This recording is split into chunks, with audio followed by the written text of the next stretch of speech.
What's going on YouTube? WestHobbiesRC. So today we are back with the OMP Hobby M2 V3 Pro.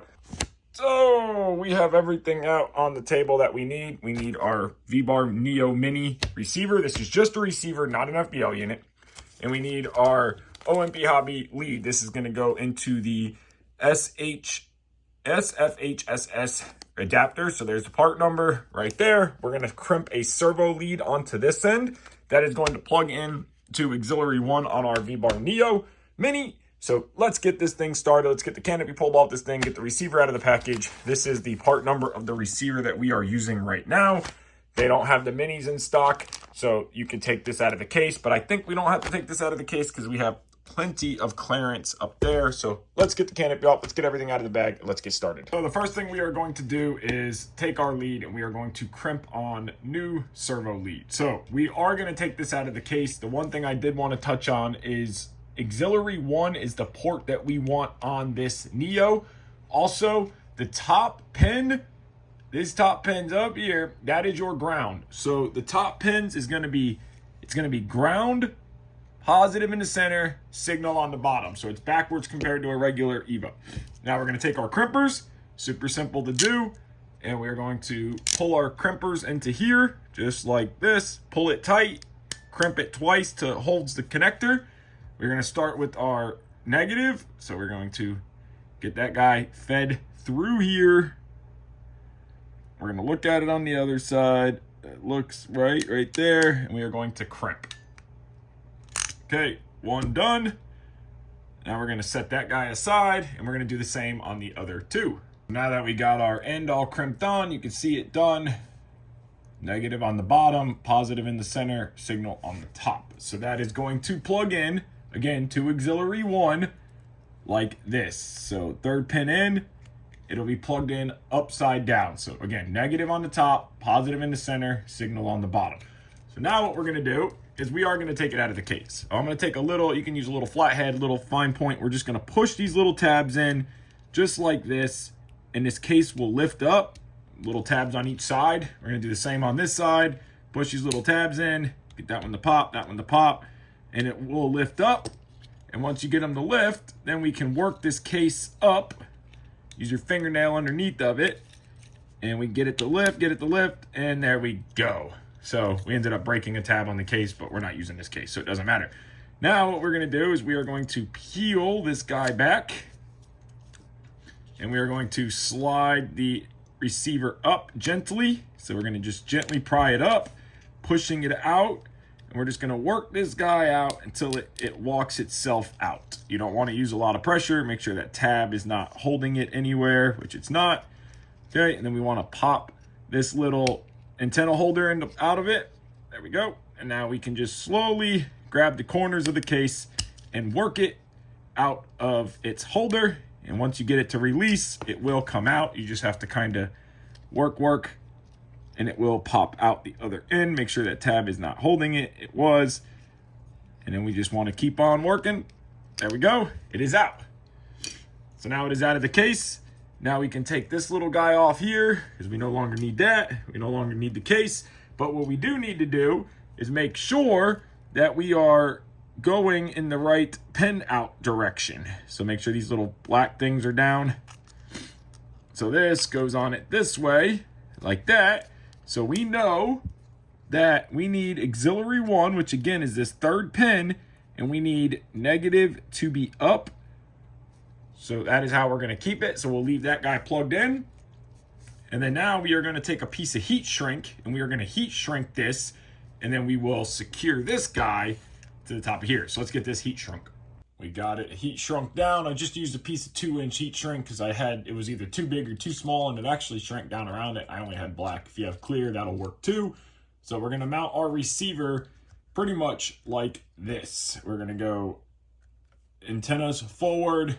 If you can see that, servo plug back. So now we are going to plug in this plug into the S-bus plug, which is that one right next to the servo wire. So we're going to kind of move that servo wire out of the way, and we want signal forward. So we're going to work this plug into place, making sure we don't pinch our servo wires.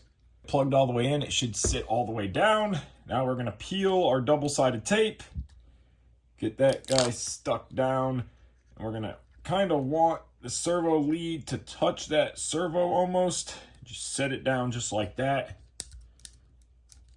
Stick it into place. And then now what I'm going to do is I'm gonna mount my antenna through this zip tie, one here, and I'm gonna do the same on this zip tie, one there. So let's get our antennas mounted and we are ready for radio setup. And we have our receiver mounted. So I have my antennas running on both sides, secured down. So now we're gonna pull the blades out of the blade holder. We are going to set the helicopter aside. We are going to grab our Vcontrol and we are going to power up. Oh, power up our Vcontrol. It's gonna come alive. Now what we're gonna do is power up our helicopter. So we're gonna hear it come together. And now we're gonna come to the little chain link button. And we're gonna wait for it to find the receiver. There it does, found it. We're gonna hit new.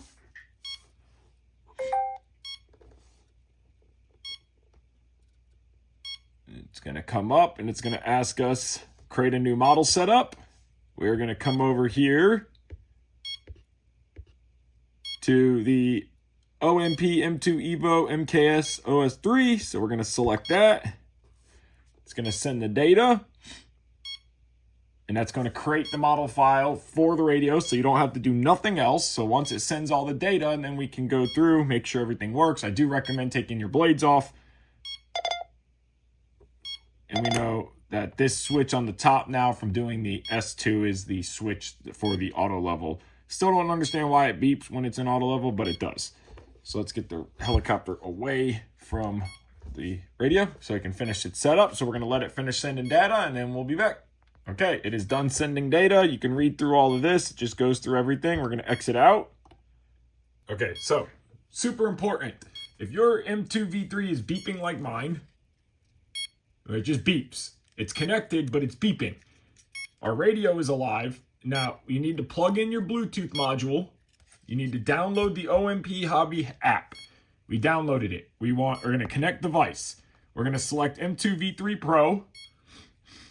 Let it connect and it'll bring you all of your settings. We need to go in and change one setting and it will come alive.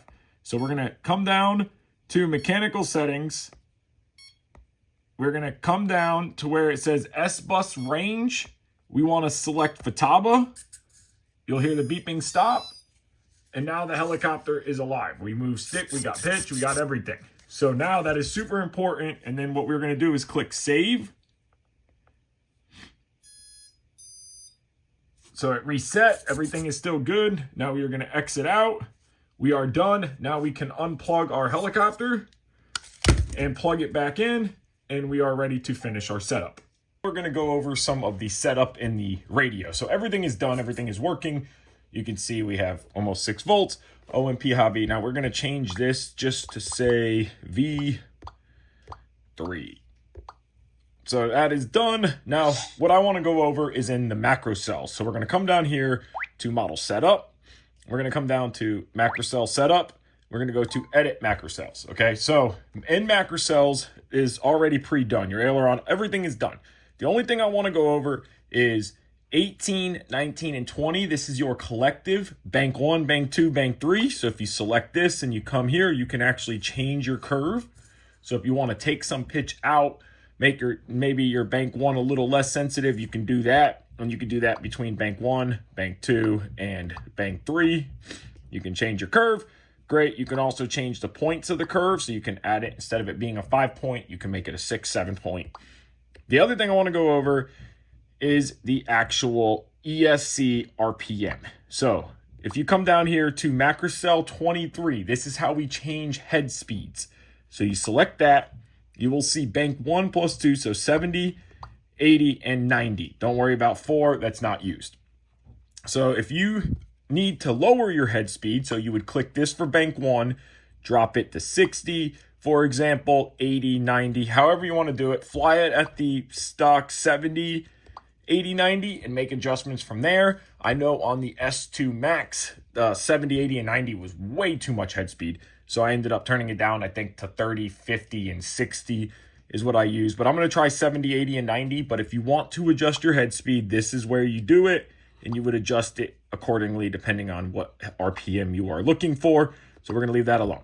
That is the only thing in macro cells you really need to mess with. Okay, back out. Now, if you swipe up, you will see aileron, elevator, and rudder agility. So if you want to adjust the agility, this is how fast the model reacts. You would turn it up or turn it down. Stock setting is 50, 50, 50. I recommend flying it like that, seeing what you like. And of course, as you go to different banks, the agility numbers change. So it goes from 50, 70, 90, and again, you can change all that to your liking. And yeah, it looks like a little airplane there. That's all I wanted to go over radio setup. So there you guys go, how to set up the OMP Hobby M2 V3 Pro on Mikado Vcontorl. Super simple setup. Mikado's made it super easy with their downloadable file that's right there. So it takes all the guesswork, all the macro cell setting up right out of it. The receiver fits perfectly down inside of the canopy, plenty of room to spare. That green and blue color scheme looks fantastic. I am going to order the green boom, and I think that will really set off the helicopter. I'm not going to do the green side frames, but the antennas run down. This antenna actually fits up inside the canopy, so I might try to just push this one up so it's kind of hidden. But Mikado Vcontorl Evo Plus. So I will link this receiver in the description below. It might not be in stock at the point of filming this video, but I will link it anyway, so when it is in stock, you can get it. And I know there is a new micro receiver coming, so when that comes available, I will update the video and link that one in the description. So I want to thank you guys so much for watching this video. If you haven't already, hit that like button, hit that subscribe button. Take care, and have a great day.